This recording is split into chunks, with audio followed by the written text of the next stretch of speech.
Donc vous répondez oui, très bien. Donc si vous dites que B est majoré, vous pouvez citer un exemple, un majorant de B par exemple. Un majorant de B. Par exemple, un. Ok, un est un majorant de B. Très bien. Ok. Donc B admet-il une bonne supérieure? Voilà, tous les exemples qui sont cités dans la Oui, discussion sont très bien.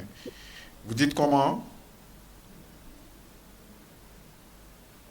oui, Oui, B admet une bonne supérieure, on est d'accord. Et la bonne supérieure de B, c'est qui? un. La bonne supérieure de B, c'est un. Très bien. On poursuit. B est-il minoré? Non, B n'est pas minoré. Pourquoi? parce que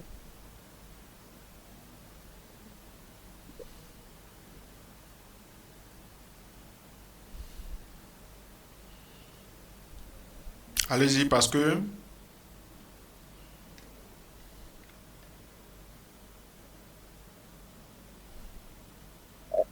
je ne sais pas comment expliquer, mais je comprends très bien la chose. Ok, donc si vous comprenez très bien, c'est bon. B n'est pas minoré parce qu'en fait, il n'existe pas un élément, un réel qui soit plus petit que tous les éléments de B. C'est bon? Oui, Il n'existe aucun réel qui soit plus petit que tous les éléments de B.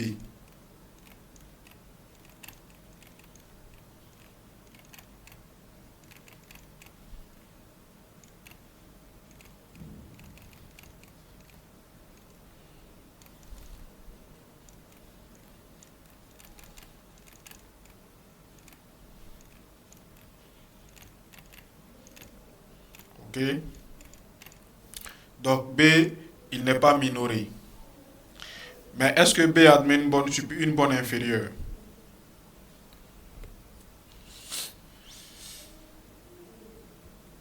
mais là, je dirais non. Vous direz non. Oui, Et ce ne serait pas vrai. B admet quand même une borne inférieure. On dira ici que la borne inférieure de B, parce qu'une chose est sûre, en fait, on ne peut pas trouver un réel qui soit plus petit que tous les éléments de B, mais on peut trouver un objet qui est plus petit que tous les éléments de B. C'est pas forcément un réel, il n'est pas forcément dans un truc, mais c'est moins l'infini. Si je dis moins l'infini, il n'y a aucun réel de B qui soit plus petit que moins l'infini.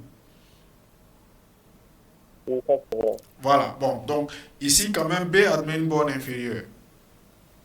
Donc B admet quand même une borne inférieure, la borne inférieure de B ce sera moins l'infini. Seulement qu'on dira que cette borne-là, elle n'est pas atteinte.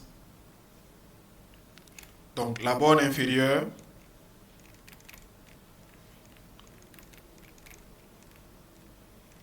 de B, elle n'est pas atteinte.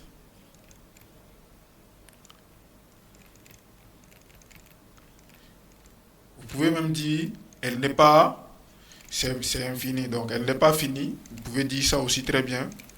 Mais quand on dit elle n'est pas atteinte, vous comprenez bien ce qu'on veut dire. On ne peut pas atteindre la borne inférieure.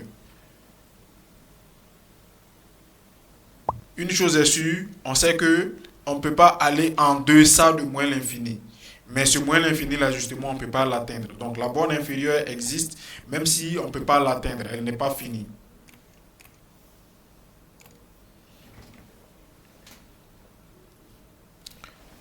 Monsieur Salmané, c'est bon? Oui, c'est bon. Merci pour tous ces éclaircissements. Ok.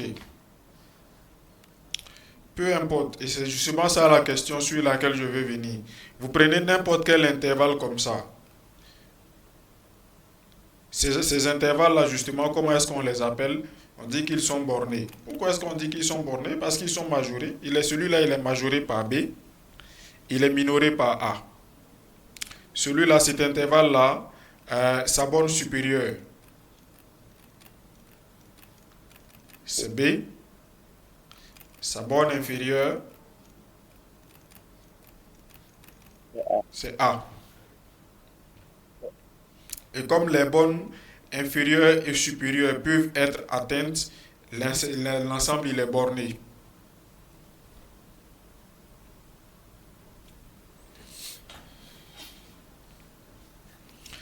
Mais vous prenez,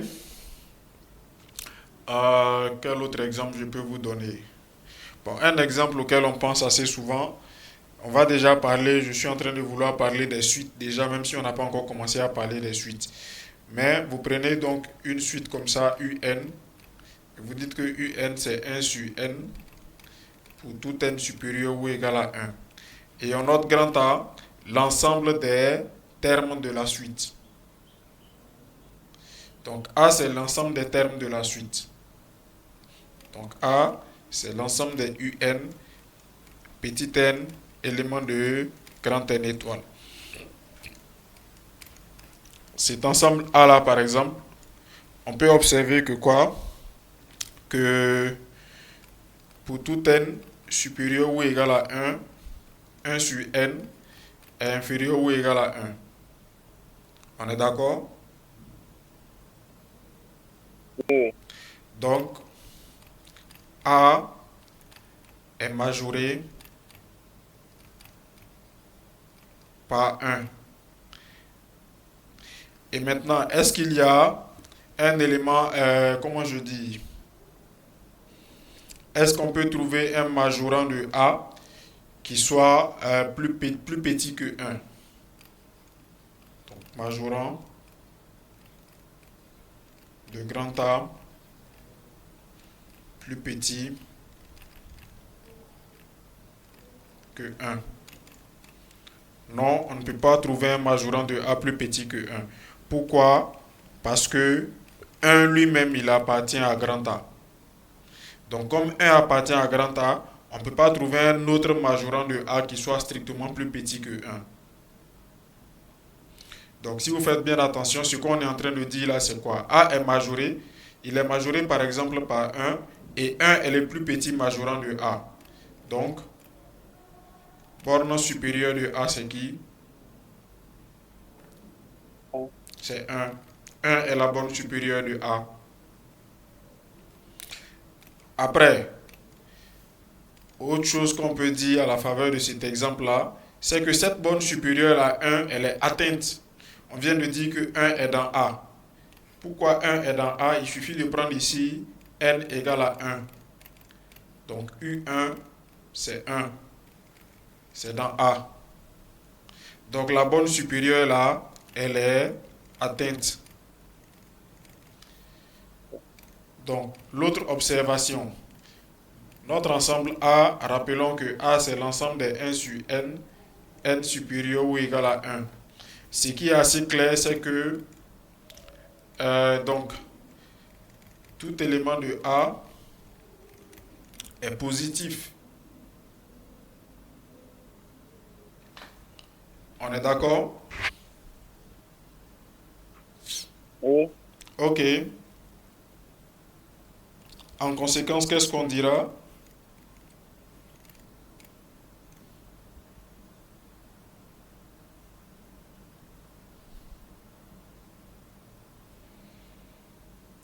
Qu'est-ce qu'on dira?